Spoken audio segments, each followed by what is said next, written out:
la tragedia de Moria, porque yo no sabía nada, no entendía nada. Rápidamente, a partir de ese momento yo empecé a buscar información y empecé a entender cosas. Pero fíjese bien, porque esa es la clave para mí de redescubrirnos. Claro. Entonces yo empiezo a tener cierta información, pero me doy cuenta que, o sea, que la estoy viendo no con el pensamiento ni el entendimiento del pueblo que hizo la cultura, que lo estoy viendo como si yo fuera realmente y lo somos herederos del invasor, y con la mente que nos crearon, pues no entendía tampoco nada. Entonces, cuando yo me doy cuenta que es terrible eso, y yo cuando me meto a la danza en 1996, ahí es donde en una noche, en un rato, me doy cuenta de que ahí está realmente la esencia del entendimiento, ¿no? Y estoy hablando de otro mundo, porque así como ustedes pueden verlo, ahorita, yo les puedo asegurar que no se acaba de entender, o sea, cómo hacemos lo que hacemos, o sea, cómo nos expresamos cuando realmente no es fácil entender lo que estamos haciendo nosotros respecto a la gente que no está involucrada. Entonces es otro mundo. Y de 1996, que yo me involucro, empiezo realmente a redescubrir mi cultura, a entender. Entonces yo me doy cuenta que no basta leer, sino realmente involucrarse en la cultura, vivir la cultura. Y uno de los aspectos fundamentales es que el pensamiento, la filosofía, la cosmovisión está dentro del temazcal y dentro de la danza. La danza. Va a ser rápido lo que digo así. Entonces, yo me inicio en la danza y unos años después me involucro en la medicina tradicional. Un médico, un doctor que también es doctor, realmente él formaba personas de medicina tradicional alternativa, y él me conoce y me invita. Pero realmente cuando yo entro a su círculo, entonces mi percepción se vuelve más arriba y entonces entiendo mucho más las cosas, ¿no? Entonces realmente se requiere un salto enorme, una dedicación, es reeducarnos. Si para llegar a la universidad me llevé 20 años estudiando, bueno, pues ahora tengo que hacerlo con fuentes que te confunden, mentirosas y demás. Entonces fue un problema ordenar, o sea, la literatura y el conocimiento para ir por el camino claro.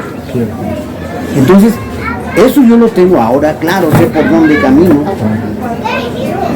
Y no es jactancia, pero yo tengo argumentos para enfrentar cualquier nivel en cuanto a la formación y conocimiento de esa área. Porque conozco energéticamente y espiritualmente la fuerza de los nuestros. Entonces, ese es mi camino. Entonces, para mí es muy claro. Ahora, dos cosas.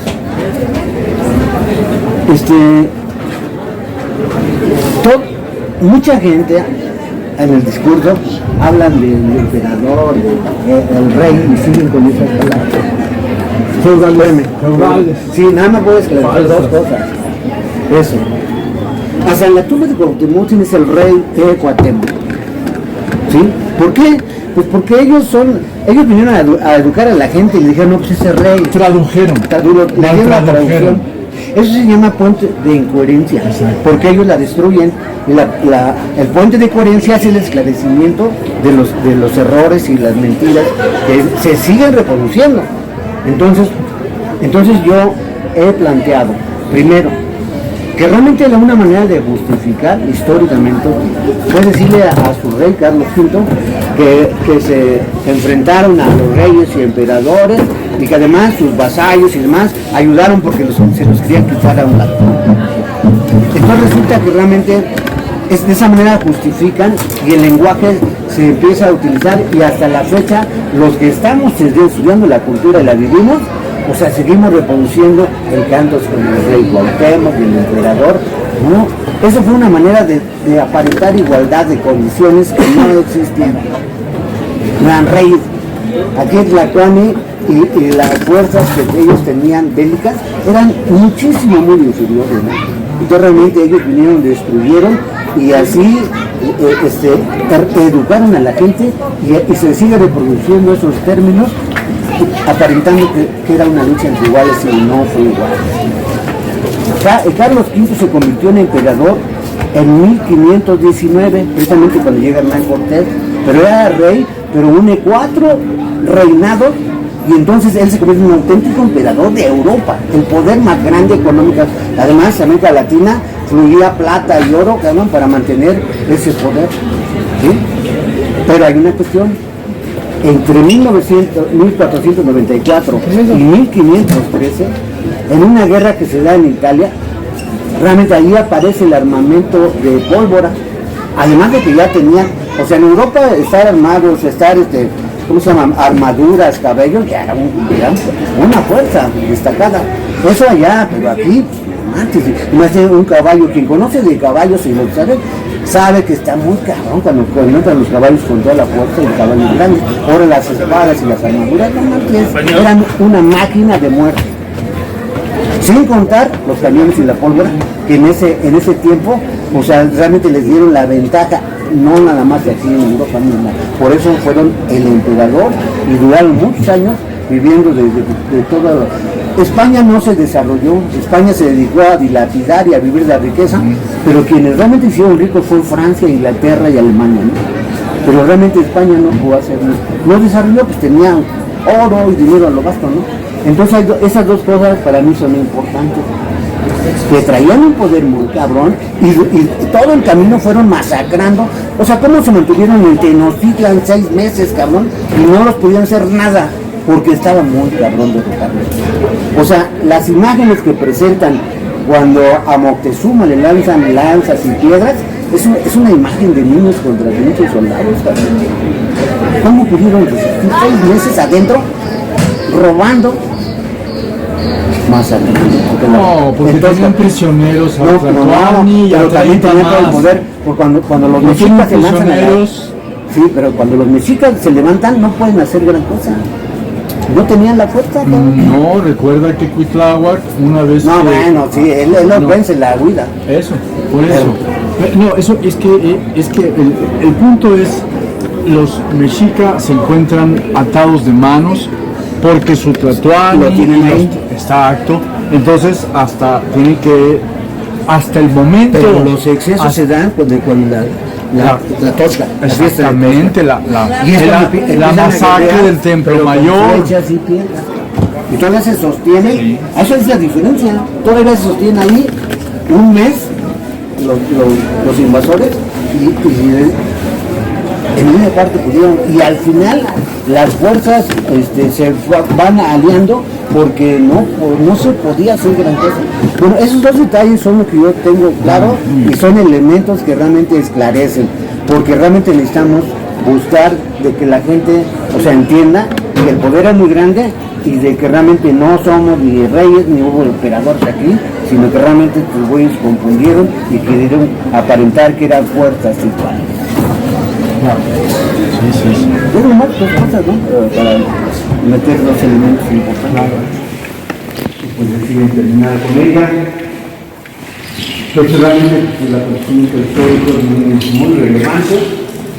Nosotros hace 2 años en esta fecha igualmente pusimos una gran conmemoración donde se reunieron aproximadamente 1.800 danzantes.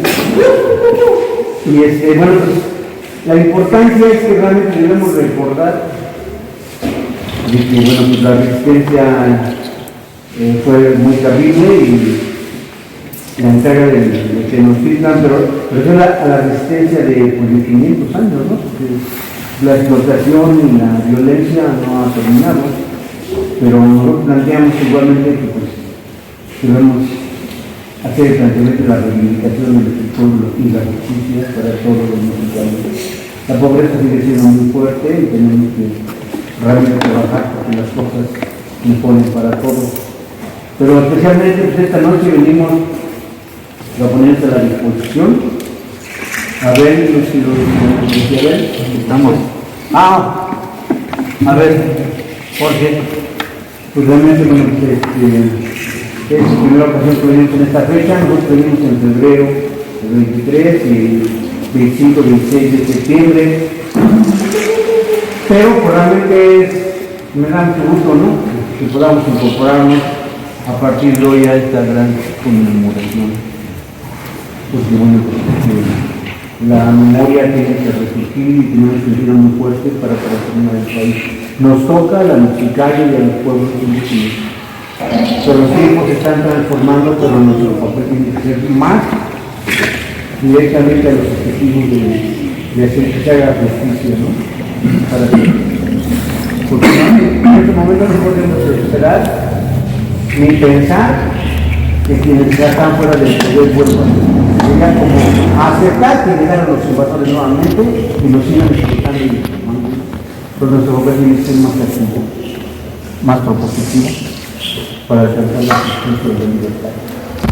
Yo vengo representando al señor de las Águilas de Culhuacán. Y bueno, pues también venimos otros compañeros que estuvimos trabajando en Iztapalapa para hacer la celebración del Gran Titlahuatl. Y logramos hacer un evento bello, muy importante, porque juntamos 104 huehues. Adrián. El cancionero de buenas noches, mi manica de Cagua, tenemos la soca machimilina, y machimilisli, y canto teo bautemo simpli, teo huevo tlactuani. Estoy muy agradecido en haber llegado a compartir con sus rostros y sus corazones. Igualmente aquí estableciendo la conformidad con el capitán Teón, igualmente la representación del Azteca de Iztapalapa, también preparándonos, trayendo la palabra para el Código Nuevo, para prepararnos para el 2017. Igualmente es una fecha muy importante para ir conjuntando nuestra calendárica, nuestras fechas importantes, e ir reuniendo a toda la Nahuacayos, que aquí estamos reunidos, que pues bueno, hacemos una sola familia, hacemos un solo pueblo, y pues aquí estamos a los servicios. Esta historia es muy importante porque ahora estamos asociados con poderes de primera, los países europeos del país vecino nos tienen subyugados, nos tienen amarrados, atados. Y no es el país, es la oligarquía más grande. Sí. Ahora, pues yo creo que eso tenemos que platicar. Aquí invité al maestro Veraza a la revelación y él conoce de economía, sociología, es maestro catedrático, pero psicología social que tiene mucho que ver con la relación que hubo. Ahora, ya entró a la psicología social y dentro de esa pregunta le voy a hacer su sentimiento que sintió al momento de percibir la velación cuando se fue. Creo que no le tocó cuando se fueron las luces, totalmente oscuros. Cuando se encendieron las luces, que florecieron las luces. ¿Cómo no? ¿Cómo no? ¿Sí? Entonces, llegó cuando empezó a florecer la luz, la primera luz. Entonces yo creo que a partir de ahí quiero que me des ¿Cómo no? Y ustedes me comentan mi experiencia, yo simplemente les comunico qué fue lo que yo experimenté y qué fue lo que yo interpreto, ¿verdad? Con mis conocimientos, pues unos conocimientos son a través de libros y otros son a través de muchas prácticas espirituales que he tenido. Entonces, así es como me acerco a la velación que ustedes me invitaron, ¿no? Entonces esta velación está ocurriendo del 12, de las 10 de la noche del 12 de agosto a la mañana del 13 de agosto, o sea que se está celebrando la capitulación de Anáhuac ante los invasores, esos aliados indígenas que pues propiamente fueron el factor fundamental para que triunfara la invasión. Hay armamento, hay una máquina de guerra, hay una cultura guerrera de un tipo de guerra peculiar que es la europeo y asiática, que es la guerra de destrucción, ¿no? Que no es el tipo de guerra que aquí se acostumbraba, eso era otra civilización. Y efectivamente armamento, carácter, armadura, todo es muy diferente porque las guerras tienen otro sentido muy distinto aquí que allá. Las guerras en Eurasia tienen el sentido de ocupar el espacio que otro pueblo ocupa y posiblemente incluso borrarlo del mapa para quedarse con ese territorio, porque ese territorio es apto para el ganado. Se sustituyen gentes por ganado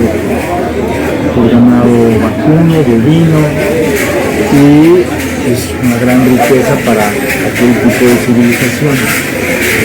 Ese es el factor fundamental que determina el tipo de guerra. A partir de ahí desarrollan acero, bronce, cobre, bronce, porque cada vez se va escalando el tipo de enfrentamiento entre pueblos para quedarse con su territorio.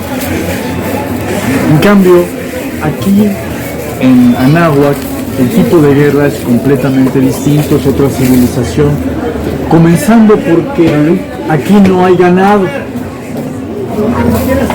El hecho de que no haya ganado es decisivo, porque el ganado obliga, como permite que una familia viva con un hato, ¿verdad? Eso hace que la comunidad se fragmente y empieza a surgir la propiedad privada, y por eso luego las guerras se escalan a la manera en que rápidamente dije. Esto no sucede aquí, porque la base civilizatoria,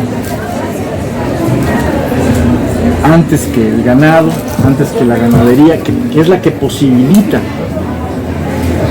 que se dé la propiedad privada, antes que eso es la agricultura, y es una agricultura que se lleva a cabo comunitariamente, además de la caza y la recolección, también comunitaria. Luego no hay un paso a la ganadería y luego a la agricultura, sino primero es la agricultura, porque aquí no puede haber ganadería,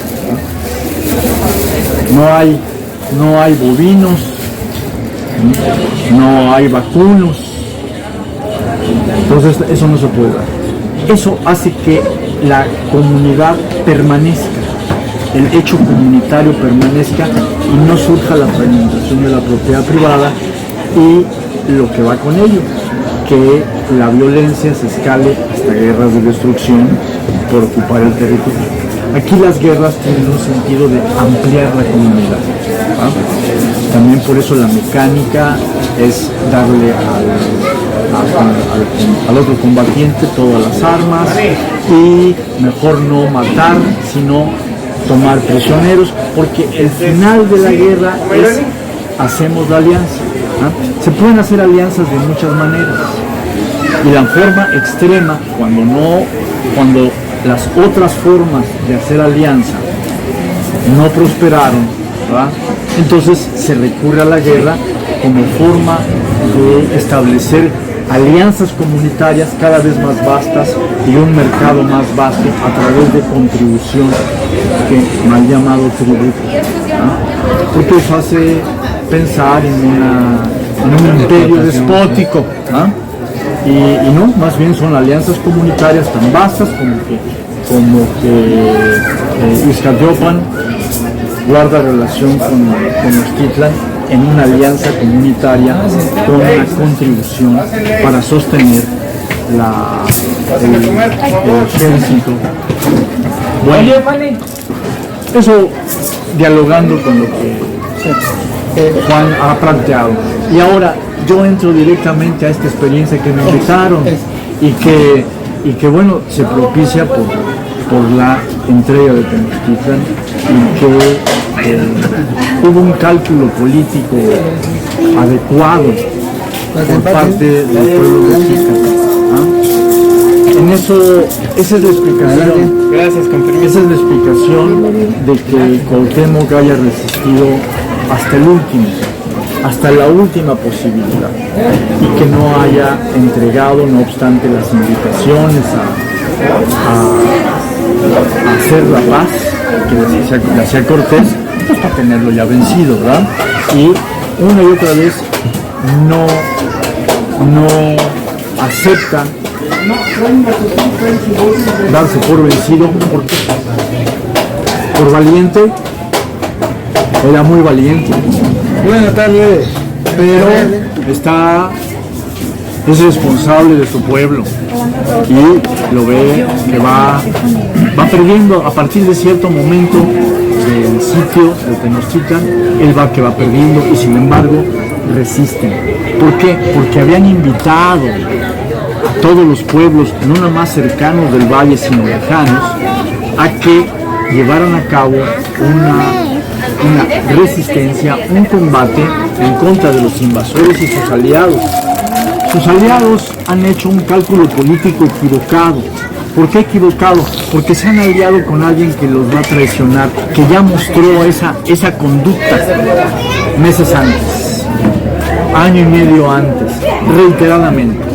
Y los mexicas son el único pueblo del valle que hace el cálculo político adecuado.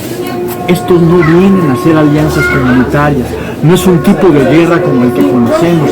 Estos vienen a masacrar y ya se les notó el oro, la enfermedad que tienen, que solo con oro se alivia, nunca se cura. Es una enfermedad que nunca se cura, apenas se alivia, apenas se calma.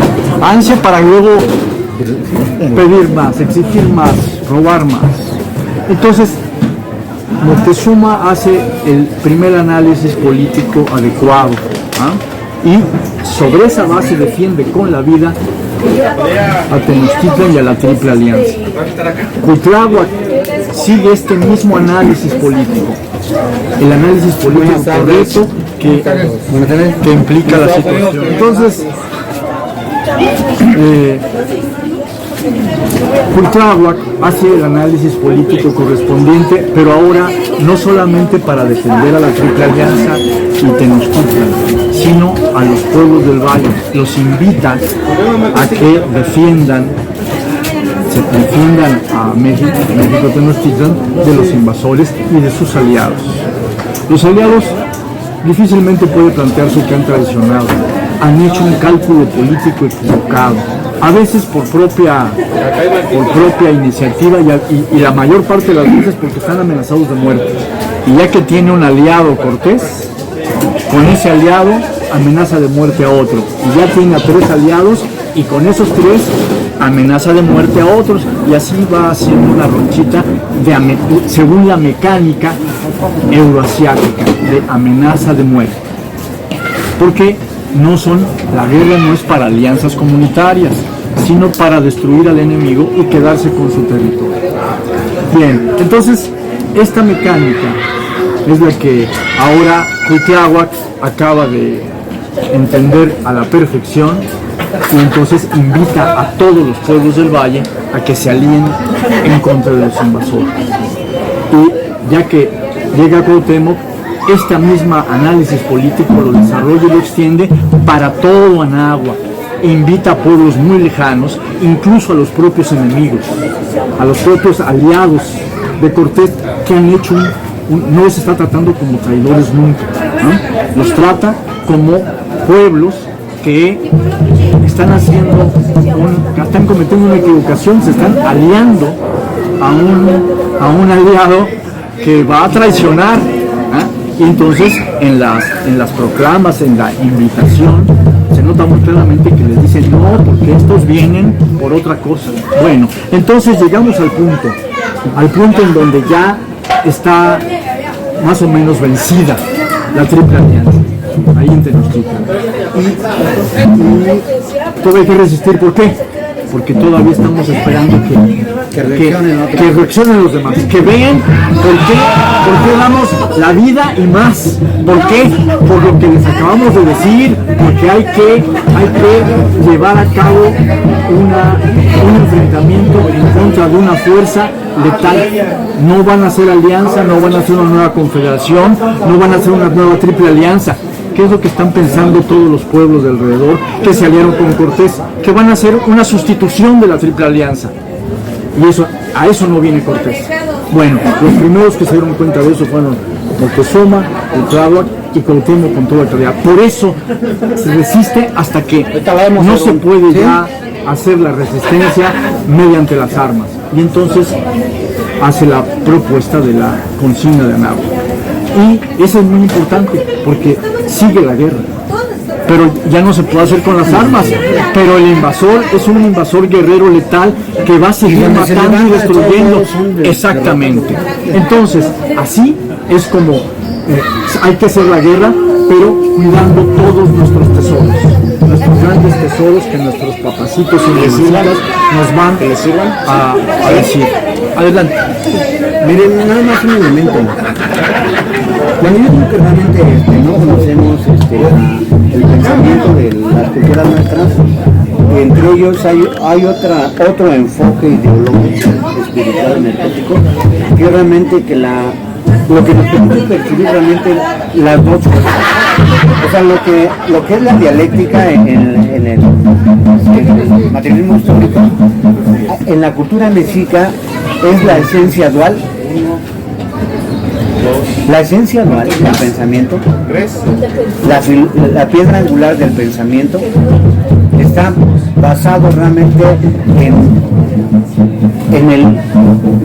la piedra angular es someter la fuerza dual, es la energía creadora.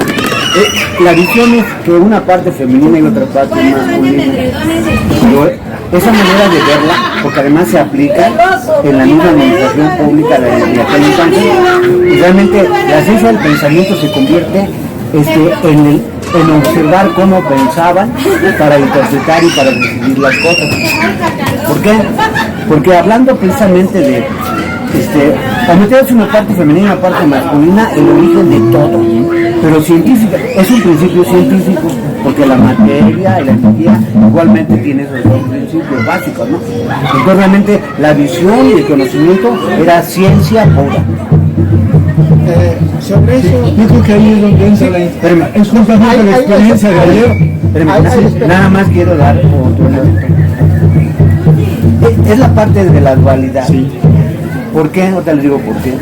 Porque realmente la estructura del pensamiento y la búsqueda de encontrar formas de desarrollar una sociedad donde realmente se ejerce permanentemente esfuerzos para superación ética, espiritual, energética, cabrón. Nada más, primero meteo la dualidad de un principio dual.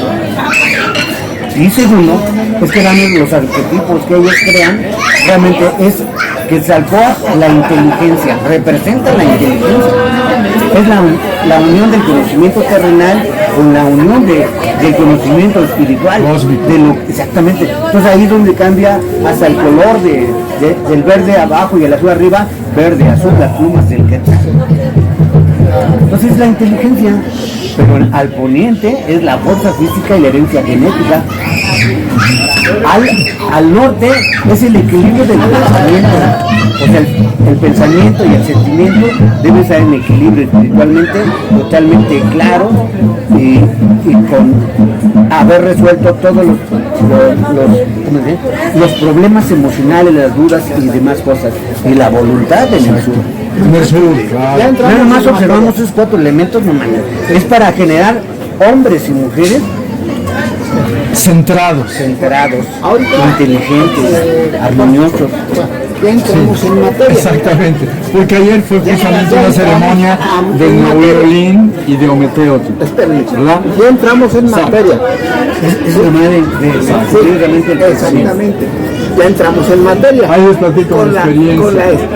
Exactamente, la introducción. La introducción de España, la defensa, la guerra. Y ahora llegamos al rescate de una parte de esa gran civilización. Ahora, ¿verdad? Que el maestro Topiltzin pues ha hecho un gran trabajo, porque la destrucción civilizatoria de la danza, de las pirámides llamadas así, de los códices, fue brutal. Y entonces, pues por eso, pues quién sabe qué hubo aquí. ¿Ah? Exacto. Entonces el trabajo del maestro Topiltzin de haber reconstruido cómo se lleva a cabo la ceremonia del Nahuiolín, pues es muy importante, ¿verdad? Porque la ha hecho a partir de fragmentos y de integrar de nueva cuenta en una ceremonia consistente todo lo que estaba destruido, fragmentado o quedó guardado, quedó apenas rescatado a través del movimiento conchero, envuelto en dimensiones cristianas, católicas, pero allí de todas maneras guardada la esencia, el tesoro.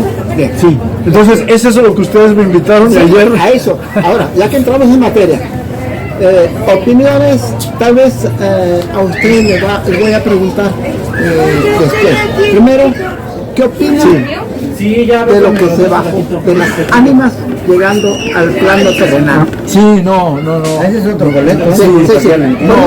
No, mira, yo te voy a platicar mi experiencia, ¿verdad? Mi experiencia. Pero no puedo dar opinión. No, sí puedo dar opinión, ¿cómo no?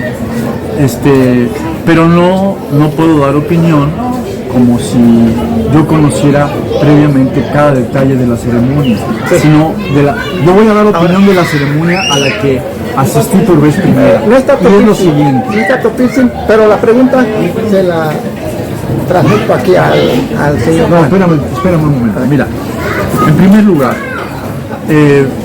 esta no es una religión.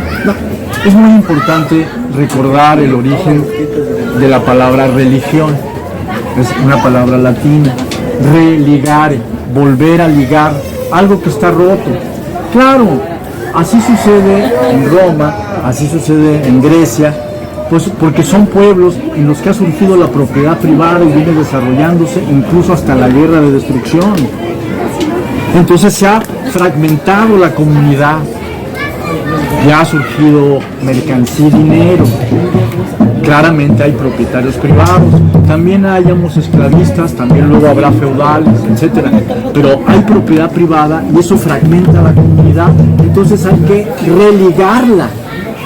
Entonces eso lo religan a través de ideología y de una serie de experiencias espirituales que guardan de tiempo atrás, y eso es lo que denomina religión, ¿no?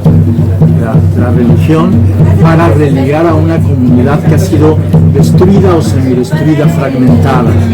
Es justamente eso lo que no hay en la civilización de Anáhuac, que no ha surgido la propiedad privada. Entonces no se ha destruido la comunidad. Entonces lo que tenemos como ceremonia de Nahualli no es una religión ni parte de una religión, no hay que religar nada, es una experiencia comunitaria. La comunidad existe y está viva, y ahora hay que reactualizarla, pero reactualizarla de un modo superior. Claro, en la actualidad, en el México moderno, en donde la propiedad privada está plenamente desarrollada, como en todos los países capitalistas del mundo. Claro, esta experiencia que originalmente no es religiosa, tiene algo de religioso, porque religa a personas que estamos dispersas. Entonces, esta sería la primera idea con la que yo entro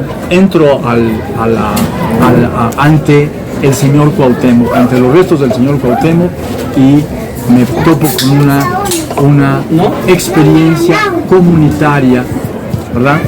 ¿En qué sentido superior? Pues, a ver, va a haber un tendido de flores, y ese es el evento muy importante, central, el tendido de las flores. Las flores son unos seres vivos que crecen de la tierra al cielo. Este es su movimiento fundamental, su movimiento energético fundamental. Y es sobre todo esto lo que está puesto en el piso. Es un tendido de flores. Y un tendido de flores y entero su tallo y sus hojas. No está la flor sola. Y están también ramas que enmarcan el tendido, tallos y hojas solos, sin flores. Así que tenemos presentes una insistencia en las fuerzas que van del suelo al cielo. Es muy importante lo que tenemos en el piso tendido de flores. Y luego el dibujo que se está haciendo, el Nahuiolín, el 4 movimiento, ¿verdad? Entonces, tenemos una experiencia comunitaria, que no religiosa, pero que va a superarse a sí misma. ¿Y de qué manera? De manera geométrica, de manera matemática, de manera de percibir nítidamente la energía de las flores, como metáfora de seres humanos que van del suelo al cielo, uniendo, mediando estas dos grandes fuerzas cósmicas que constituyen la vida en el planeta. Y bueno, sí, es que mira, la experiencia es muy fuerte, entonces yo simplemente estoy dejando lo que me hizo sentir. Mira, muy importante, está el huevo, ¿verdad? Mientras se hace el tendido de flores, está ocurriendo, se va a plantear el Nahuiolín. El Nahuiolín 4 movimiento, sí, pero el 4 se forma a partir del 2 y el 2 a partir del 1, y está ahí presente en las flores. Está presente el círculo y está presente el cuadrado, o sea, está presente Tloquenahuaque, lo cerca y lo lejos, y en el mero centro está Ipanemohuani, ¿verdad? Entonces, en los 4 puntos están los 4 Tezcatlipocas, los 4 fuerzas, no son dioses, son 4 fuerzas cósmicas, universales, hacia los cuatro rumbos, pero también son movimientos internos de nuestro organismo, de nuestra vida social. Tienen una profunda sabiduría, y esto es lo que la comunidad, que ya existe, que no se ha destruido, ahora es una comunidad que va a entenderse a sí misma y a entender al universo en unidad, ¿verdad? Va a entenderlo matemáticamente, va a entenderlo no nada más, vamos a decir, culturalmente, sino civilizatoriamente. Es una experiencia en donde la experiencia es fundamentalmente sensible. Se trata de sentir. Claro que hay palabras y pues, la cabeza las piensa, ¿eh? Pero fundamentalmente se trata de sentir esto que matemáticamente y geométricamente se está refiriendo a través de del tendido de flores. Se va, sin embargo, a tratar de vivenciar el Nahuiolín dentro. El 4 movimiento, de manera energética, se va a tratar de percibir. Y esto se logra, está tocando el huehuetl, ¿ah? Y entonces el huehuetl va a un ritmo y posibilita, claro, pero ya cuando uno lo traduce en movimiento, no es en el despliegue de toda la danza, sino apenas un paso, otro paso, ¿verdad? Este es un movimiento horizontal. Pam, pam, pam, pam. Movimiento horizontal, claro, pero el huehue, que está marcando ese movimiento horizontal pausado, también es el latir del corazón. Y como es un sonido ambiente, entonces poco a poco los corazones de todos, mientras vamos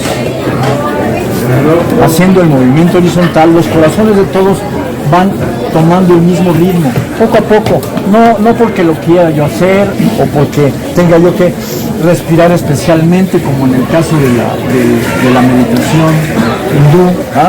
Sino porque el propio movimiento y el sonido me lleva a esta sintonía de nuestros corazones. Y bueno, ocurre que en este movimiento horizontal, cada vez, sin embargo, está ocurriendo el movimiento vertical. Entonces, de manera inmediata, está ocurriendo la construcción de la cruz en mi organismo. ¿Ah? Pam, pam, y cada vez que hago pam, pam, también inmediatamente el movimiento vertical está ocurriendo y en el centro se cruzan.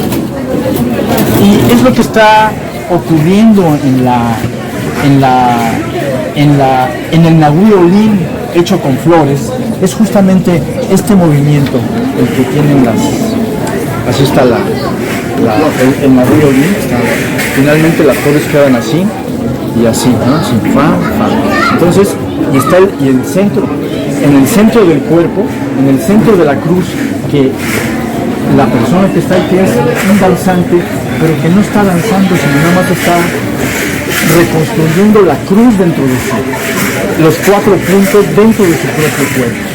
Y está el centro, que está viendo cómo se dibujan en el Nahui Olin, que están tendiendo las flores. Claro, pero lo está viendo y sin darse cuenta, él lo está haciendo, el Nahui Olin con su propio cuerpo. Y esto que está aquí, está aquí en el centro de poder, en el centro de vida de la misma.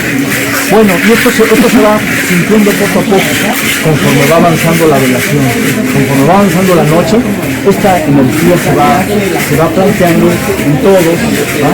La comunidad se reactualiza, no se está reuniendo, no se está religando, sino es la misma comunidad que existe, se reactualiza, pero está superándose, está entrando a nuevos planos, está profundizándose y ampliándose. Y bueno, este es mi sentir en mi cuerpo, ¿ah?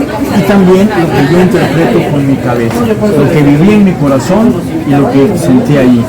Mira, esto es muy importante porque a mí me muestra al mismo tiempo que se trata de una ceremonia en donde el tema decisivo no son los sacrificios humanos. Entonces es muy importante revertir esta narrativa. El tema fundamental es una vivencia comunitaria, una reactualización comunitaria profundizada mediante una gran civilización. Es una ceremonia geométrica, matemática, cósmica, energética. Es lo decisivo. Y ve con qué gran ingenio, con qué gran previsión fue hecho cada detalle. Las ahumadoras, ¿va? Están haciendo el círculo y el cuadrado, la cruz. Continuamente hay Nahui Olin en cada detalle de toda la ceremonia. Hay cambio de flor. Y hay cambio de flor, exactamente. En cada tiempo. En cada tiempo, exactamente. Entonces, bueno, mira, déjame pasar al otro. Bueno, sí, mejor adelante, sí. Es que el entusiasmo, sí. Miren, ahí va, está muy bien. Antes de nada, él dice que el cuerpo se emociona, se mueve, pero ahí entran las células, entra el movimiento celular. El movimiento celular que tiene en su interior está compuesto de genoma, genética. La genética, ¿cómo es? Cruz es un movimiento, lo que dicen nuestros antepasados, el cuarto movimiento, es un movimiento eterno, el cuarto movimiento. Entonces ese movimiento es eterno, es la espiral que tenemos dentro de nosotros, que es la genética. En la pregunta que hice, se la paso aquí al señor Juan, claro, acerca de lo que viene. Si puede decir antes, pero la pregunta es el significado de las ánimas que llegan a plano terrenal. Yo les comentaba que realmente cuando yo me involucro en esto es precisamente porque no se puede entender a nuestra cultura, a nuestros pueblos, pues desde afuera. Ahora, yo nomás quiero dejar claro de que realmente uno de los aspectos valiosos que me hicieron entender realmente la grandeza de nuestros pueblos era que precisamente ellos hacían ciencia, todo lo que hicieron fue ciencia, pero hay una cuestión, la sensibilidad de nuestros pueblos, o sea, tenían la capacidad realmente de maravillarse hasta la emoción, hasta generar realmente ponerse energéticamente en un segundo plano, precisamente porque realmente sentían la maravilla de la vida, de cómo se reproducía en la tierra, ¿no? O sea, ver conectarse, realmente sentir en nosotros realmente esa belleza y ese gusto y esa alegría, porque además vivían del campo, el campo era la vida, ¿no? Esencialmente, ¿no? Pero ellos conocían todo el proceso. Entonces realmente ahí fíjense bien, la producción del campo, la producción de los alimentos y de las cosas, y la ciencia que hacían era una parte importante. Pero yo, por ejemplo, en el aspecto de la investigación de la filosofía, donde las filosofías están chocando siempre, para mí aquí se conjugan la ciencia con la espiritualidad, porque cuando realmente se agradece a la energía creadora por ver la maravilla de la vida, no marches, entonces se conjuga realmente la ciencia con la espiritualidad. Pero la espiritualidad no es un choro así de que tenga que ser religión. La religión es la que encausa a la gente a través de normas, la que les impone una experiencia. No, pero aquí era realmente conectarse con la energía divina, la creación, y desde cualquier parte de la tierra. Esto realmente es otro boleto, porque realmente cuando nosotros aprendemos que realmente podemos evolucionar energética y espiritualmente, es cuando podemos comprender realmente que en una noche como la de anoche, nosotros somos capaces de llamar a las ánimas para que nos sigan guiando, los fundadores de Tenochtitlan, los gobernantes y los defensores de Tenochtitlan. Ellos nos llevan al camino para recuperar nuestra cultura, pero ese boleto no se entiende fácilmente, hay que vivirlo y entenderlo desde una práctica importante. Pero ese boleto lo hacían ellos y lo hacemos nosotros ahora, porque vamos evolucionando en el momento. Pues ahí están los elementos que realmente solamente se pueden entender desde la práctica y el conocimiento y saber lo que estamos haciendo, porque hay señales de lo que se vive en la noche y uno se da cuenta cómo está la velación, cómo empieza, cómo hay diferencias, cómo hay conflictos. O sea, en el momento de estar generando el encendido de los cebos o de las veladoras, y que al final se recompone y todo se vuelve armonioso, impecable, y donde la misma gente se va integrando en el trabajo y donde sin darse cuenta todos estamos trabajando, cortando la flora, acomodando, venir de las velas, todo, y eso es una enseñanza muy importante porque el trabajo colectivo siempre se ha ejercido acá y esa es la fuerza nuestra. Entonces yo realmente digo del elemento de la espiritual, lo que se hace en la noche, pues que no se puede entender muy bien. Yo toqué el tema de los sacrificios humanos. ¿Qué tan opuesta, qué tan contrastante es la ceremonia del Nahuilin respecto de la narrativa feudalizante, cortesiana del invasor, de que justificatoria de las masacres que hicieron, dicen, es que hacían sacrificios humanos? Entonces aquí entra de manera muy importante Eulalia Guzmán, porque en los 60, 61, ella publicó una serie de artículos en la revista Siempre, que era justamente la refutación de la existencia de los sacrificios humanos. Recuerdo, por ejemplo, uno que de los varios que mi papá me contó. Yo regresé de la escuela, tenía 9 años, estaba como en tercero de primaria, y me dice, le digo que estaba yo muy contento, había visto a los aztecas, pero también estaba yo medio sacado de onda porque a mí me habían regalado hace 2 años unos libritos en donde estaba en dibujos y demás la peregrinación de Chicomostoc a Aztlán, y de Aztlán hasta la fundación de Tenochtitlan, y pues en mis libros no estaban los sacrificios humanos, pero llego a la escuela y me dicen que entonces yo digo con mi papá, pero no, mijito, me dice, no es cierto eso de los sacrificios humanos, mijo. Pero ¿cómo no? Si la maestra dice, y en el libro, no, mira, es que esas son mentiras que los españoles dijeron para justificar todos los robos y despojos y asesinatos que ellos hicieron. Y mira, pero eso como yo le dije en mi libro, y la maestra me dice, no, mira, la maestra Eulalia Guzmán nos ha estado refutando esas cosas. Por ejemplo, mira, pues porque Dios seguía tercando, pues, incrédulo, sacado de onda, pero pues a ver, sácame bien de la duda que me acaban de sembrar, ¿ah?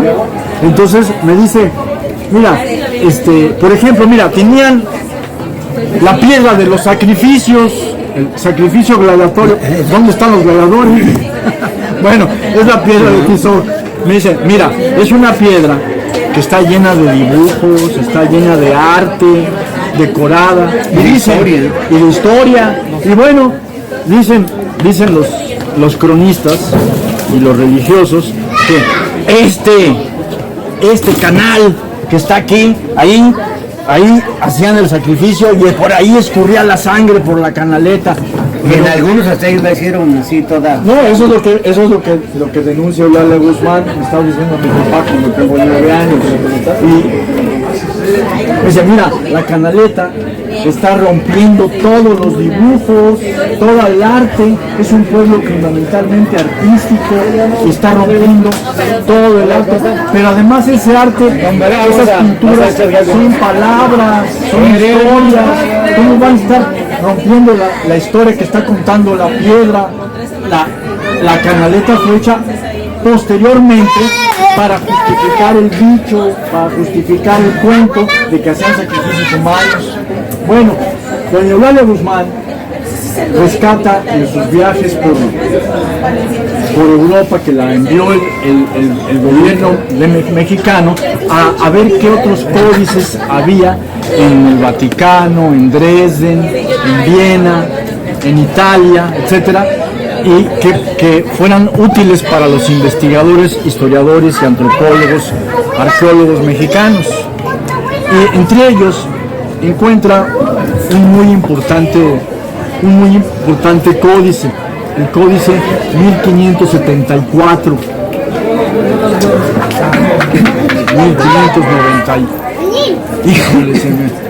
1598, el códice 1598, también conocido como códice Aubin o en francés Aubin, ¿verdad? Y que como ella lo rescata, encuentra el original que no estaba en México, entonces también se le conoce como Códice Eulalia Guzmán. Este códice, hace unos meses, 2 o 3 meses, que invité al maestro Víctor García Colín, él es coleccionista de la obra de Eulalia Guzmán, lo trajo aquí al pueblo de Izcatocop para que se lo conociera.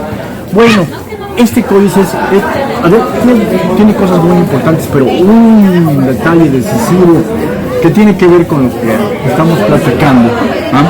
Es que lo tradujo del náhuatl, las inscripciones en náhuatl están en el códice, lo tradujo una hablante de náhuatl, una científica mexicana muy famosa, que era amiga y muchas veces colaboradora de Eulalia Guzmán, que es Silvia Rendón. Y bueno, y entonces nos habla de un pasaje sumamente importante, el códice, porque habla de Ahuizotl. Ahí entendemos por qué la insistencia de Alfonso Caso y de toda la narrativa cortesiana, hispanista opresora, en tratar de hacer que Cuauhtémoc fuera hijo de Ahuizotl, y que la tradición de Izcatiopan pone en orden y dice no era hijo de Ahuizotl, era hijo del hijo de Ahuizotl.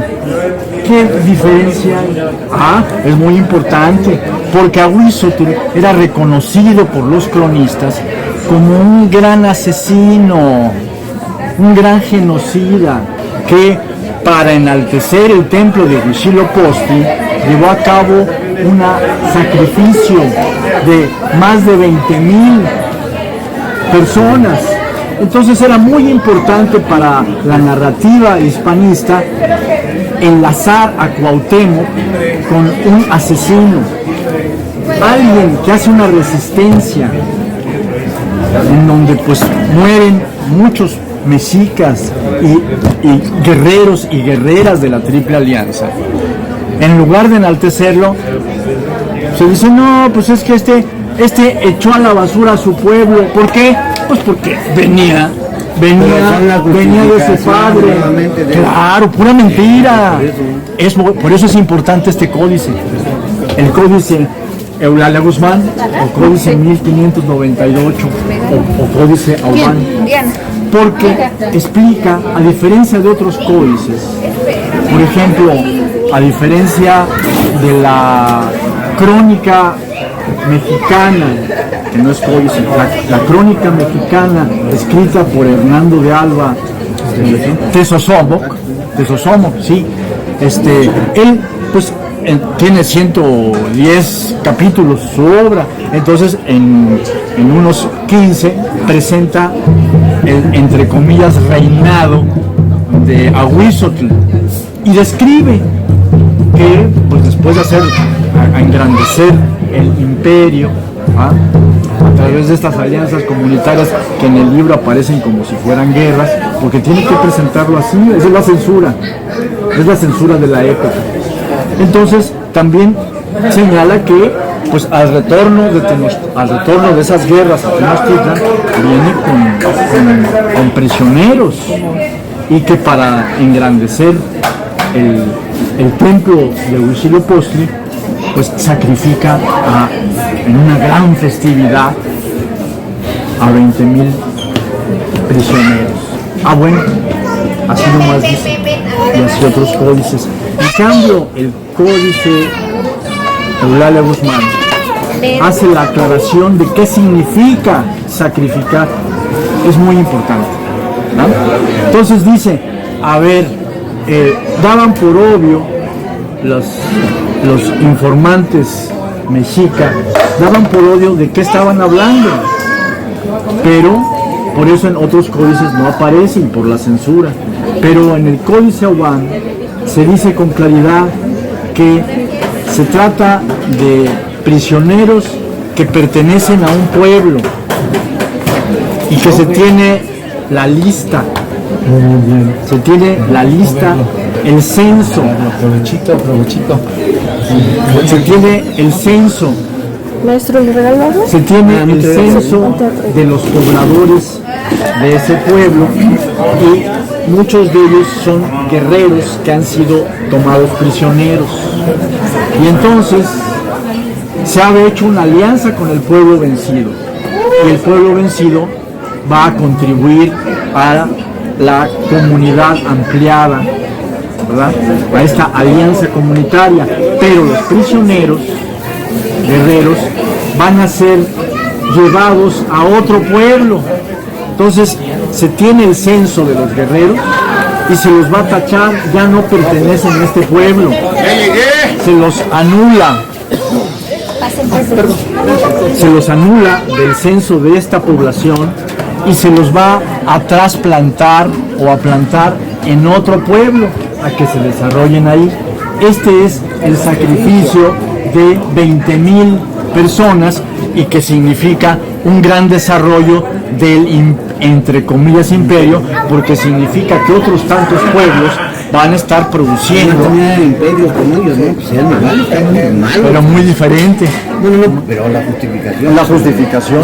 Entonces, por eso es muy importante este trabajo de Eulalia Guzmán, y que guarda relación con esta experiencia que ustedes ayer me invitaron, que es una ceremonia, ¿verdad?, mexica, reconstruida, de una civilización pacífica, de una civilización agrícola, de una civilización que seguía para regular el tiempo por la astronomía, pero eso tiene que regularlo mediante geometría, mediante astronomía, mediante matemáticas precisas, y eso es lo que está ahí presente en la ceremonia del Nahui Olin, no solamente como un conocimiento, vamos a decir, intelectual, como quien aprende matemáticas, sino vivencial, energético, espiritual. Pues eso es la...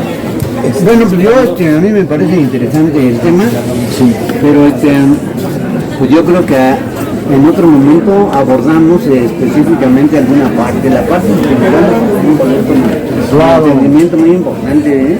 Entonces, pues nos tenemos que pararnos para llevar irnos y llevar a Bonnie, que realmente va a estar